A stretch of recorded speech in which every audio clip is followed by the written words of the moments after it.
Welcome to Fairfield County Talk Radio. I'm Laura Smith. Well, we are being made possible today by Entergy, Indian Point Energy Center, Tough Lawn Care, and Dagny's Real Estate. And we're grateful to be a part of community stories and people bringing people to the forefront who have done just so much and often don't toot their own horn. So we like to do it for them. But we're super grateful to have with Fairfield County Talk Radio today somebody who has been a staple of our community for a very long time, Andrew Mitchell Namdar, if I'm saying that correctly.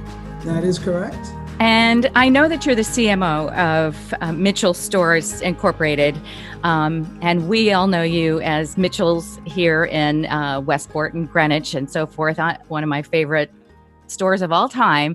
I think my entire family in the 90s, while my parents were living in Connecticut, in Westport, actually, I think all of us were dressed by, I'm imagining it's the original founders of Mitchell's. It was such an incredible experience. And I was packing the other day because I was moving for the first time in like 30 years.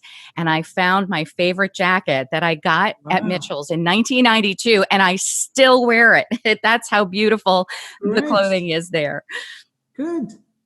Well, thank you so much. I mean, we are in our third generation, yes. So we're excited to be continuing, and that people still are finding great stories from past experiences there. Well, family-owned business in this day and age for 60 years, it truly is an incredible accomplishment. But I know we're here today to actually talk about something that is near and dear to your heart. It's First of all, it's October, which we all know that it is Breast Cancer Awareness Month. And you have started a foundation, which is now, congratulations, in its 10-year Pink Aid, which is, I've been reading about it all day, and I'm so amazed by what you have done over these past 10 years in helping women and how it's done differently than so many other organizations that are really raising awareness and money and funds. Tell us about Pink Aid and how it's different. You founded it. What was the sort of the motivation behind all of it, Andrew? Sure. So the organization is Pink Aid. It was founded 10 years ago. About a year prior, I ran into a woman who was going through breast cancer treatment, and she told me about receiving a $45 wig and how that really changed the dynamics at home. And while I understood on a certain level, she looked at me and she's like, "You're not really getting this." So I was like, "No, explain a little bit more." And she explained that as a single mother who lost her job going through treatment, she was struggling to keep food on the table. And her 5-year-old daughter, when she lost her hair, thought mommy was an alien. She was terrified of her mother, refused to hug her. The mother's going through treatment and was really struggling to keep food on the table. And the cost of a wig was something she really couldn't afford, a choice of food on the table for my daughter or a wig for me. But suddenly, through this one charity, they were able to get her a $45 wig, and the dynamic instantly changed at home. Her daughter saw her mother again. The mother was getting the hugs and kisses she needed to give her support during treatment. And it planted a seed, and I said, how much really is this going on right in our own backyard here in Connecticut? So I found a little bit more that it actually was happening way too much in one of the wealthiest areas in the country, way too much in the state of Connecticut and surrounding areas.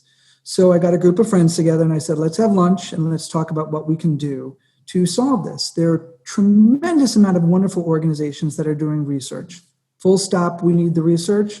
Our family has been touched, like many people, in terms of the disease.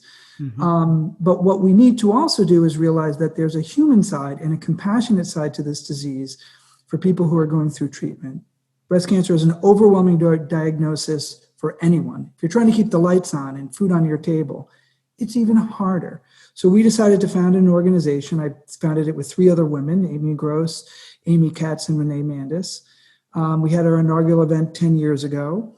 Our hope was to raise $30,000 to be able to bring some wigs and different things. And we raised $300,000 the first year.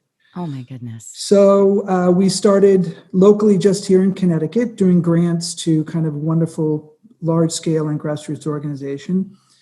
3 years later, we started a Long Island chapter. There's very high incidences of breast cancer out on Long Island. And the situation, quite frankly, is exactly the same in Long Island, like many different organizations.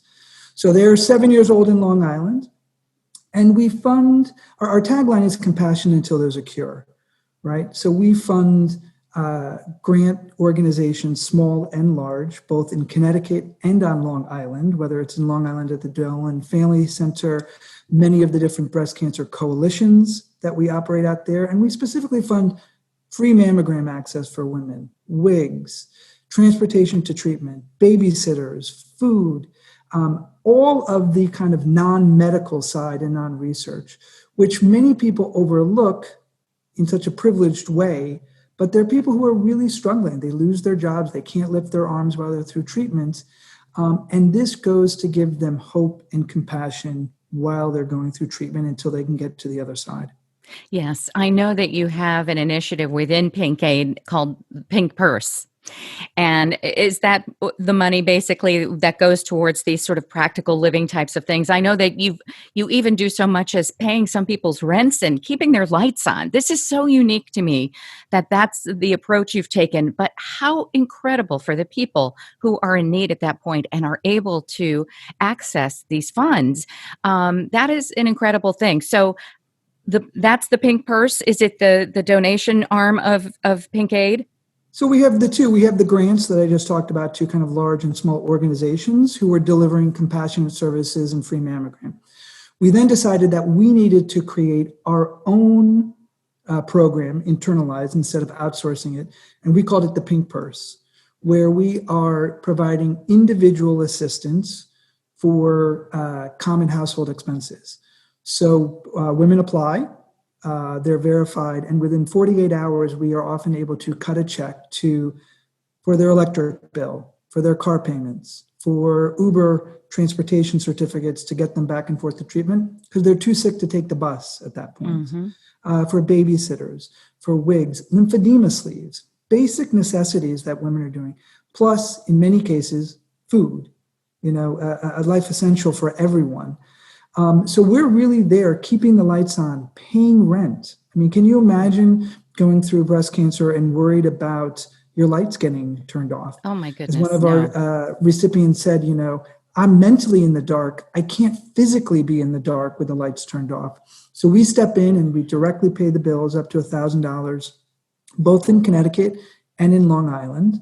I will say the program has been so successful, and it's kind of really our main staple of our programs now. So a lot of the money that comes in is directly going right to individuals. We're basically an all volunteer organization with one coordinator who helps out on some of the bookkeeping, but all the funds go directly. And even in today's age, I'm very proud that during COVID, where the need is even greater as so many people are out of work, cancer does not stop during COVID. That's right. That the Pink Purse has stayed open. We are still reviewing applications every day. Mm-hmm. And within 48 hours, we are making sure that compassion, love is coming through loud and clear to these women as they're going through treatment in just a world upside down. So the compassion and assistance that we can bring to people based on the support we get from our community is really astounding. I think it's so interesting that it is such a personal approach towards your whole organization, because so often when people donate, and we all do, to causes, and like you said, it's going to research and stuff, it's hard to actually see. But when we know that the money's going literally directly to someone's daily life, like you said, keeping the lights on or something, it really brings a whole different kind of energy and view into it. So I think that it's just so incredible that you do that. I know it's over $6.5 million you've given to people that have applied and have needed it. And that's an incredible amount of money. And I know it's exponential. It keeps going. You just had your Pink Aid virtual this year, correct? The virtual Correct, yes. Fundraiser, but it looked incredible. You had you had Billy Joel, you had so many incredible stars, people who've gone through breast cancer and others who are just there to support. What an amazing event. How was it this year? The event, while virtual, we were still able to bring what we call the Pink Aid magic. And I will say I was so pleased that a lot of the celebrities who have supported us in the past, been our guest speakers at our live events, whether it was Hoda Kotb, Deborah Roberts, who was our first speaker, Melissa Etheridge stepped up. They all participated in many different ways for our events.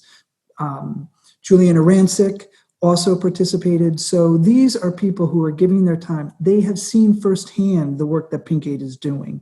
Yes. They wanted to celebrate with us for our 10-year, even if it was virtual. They believe in our organization. They believe in the work that we're doing. And for our 10-year anniversary, we were excited to say that we are branching out beyond just Connecticut and Long Island and are able to open up our Pink Purse on a national level. So, I was just going to ask you that. Yes, I was literally just going to say, I somehow feel that this is going to grow beyond Connecticut and New York, and indeed it is. Do you have a timeline of when it will be able to roll out, essentially?